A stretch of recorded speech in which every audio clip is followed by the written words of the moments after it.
Assalamualaikum warahmatullahi wabarakatuh. Salam sejahtera untuk kita semua. Om Swastiastu, Namo Buddhaya, dan salam kebajikan. Dewan juri yang saya hormati dan hadirin yang saya cintai dan saya banggakan. Izinkan saya memperkenalkan diri terlebih dahulu. Nama saya Dandi Muhammad Zuhdi. Saya berasal dari Prodi D3 Keperawatan, Fakultas Pendidikan Olahraga dan Kesehatan, Universitas Pendidikan Indonesia. Dalam kesempatan kali ini, saya membawakan tema mengenai isu vaksin COVID-19. Memasuki tahun 2021, Coronavirus Disease 2019 atau yang akrab dan lazim dengan sebutan virus COVID-19 ini tak henti-hentinya masih menjadi momok bagi masyarakat Indonesia bahkan dunia. Salah satu virus yang berasal dari salah satu kota di negara Cina ini, yaitu kota Wuhan, telah menginfeksi lebih hingga 20 juta manusia di dunia. Penyebaran virus COVID-19 ini memberikan dampak besar di bidang pendidikan, perekonomian, bahkan pariwisata. Segala upaya telah dilakukan untuk memutus rantai penyebaran virus COVID-19 ini. Salah satunya yaitu pembatasan sosial dan pembatasan fisik, yang secara informal diartikan sebagai menjaga jarak dan social distancing. Lalu pertanyaan saya di sini, apakah dengan dilakukannya pembatasan sosial atau social distancing saja sudah menjadi pamungkas kita dalam menghadapi atau menyikapi virus COVID-19 ini? Tentunya, pemerintah Indonesia pada akhirnya berinisiatif untuk mengeluarkan berbagai jenis vaksin.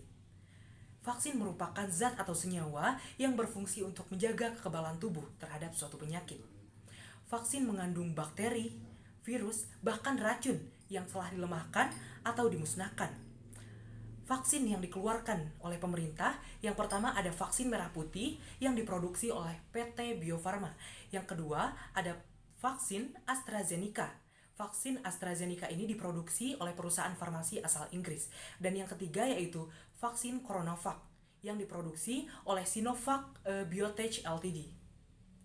Dikala pemerintah yang sedang berupaya menyukseskan program vaksinasi COVID-19 tersebut, sayangnya terdapat beberapa pihak yang menolak akan vaksinasi tersebut. Keengganan seseorang untuk vaksin ini dilatar belakangi oleh beberapa faktor. Yang pertama, psikologis. Yang kedua, faktor lingkungan. Yang ketiga, pola berpikir. Dan yang keempat, nilai yang dianut atau agama. Memang, setiap orang memiliki sudut pandang yang berbeda-beda. Ada yang pro terhadap pemerintah dan ada yang kontra, sehingga ia tidak ingin divaksin dengan alasan yang mereka hanya tahu mereka sendiri. Mereka yang menolak biasanya mendoktrin orang lain agar sepaham dengan opini mereka dan pemikiran mereka. Di sini saya akan menyebutkan berbagai hoax yang terdengar di masyarakat sehingga mereka enggan untuk mengikuti program vaksinasi COVID-19.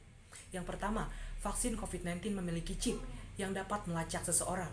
Yang kedua, setelah mendapatkan vaksin COVID-19, seseorang akan dinyatakan positif. Dan yang ketiga, vaksin COVID-19 akan mengubah DNA seseorang.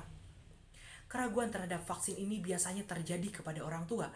Pada kampanye aktif oleh berbagai macam kelompok yang menolak vaksin biasanya terjadi karena faktor agama, sosial budaya, dan kurangnya edukasi atau kepercayaan terhadap industri farmasi. Karena pada dasarnya perusahaan farmasi dituduh sering terlibat dalam kasus seperti penyuapan terhadap tenaga kesehatan dan kurangnya transparansi dalam uji coba vaksin tersebut.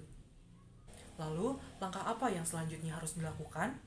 Upaya yang harus dilakukan yaitu semua pihak di sektor kesehatan harus membangun pemahaman masyarakat akan pentingnya program vaksinasi tersebut. Guna apa? Guna memutus rantai penyebaran virus COVID-19 tersebut. Selanjutnya, pemerintah harus mengontrol informasi dan memastikan sosialisasi terkait vaksin secara masif dan komprehensif.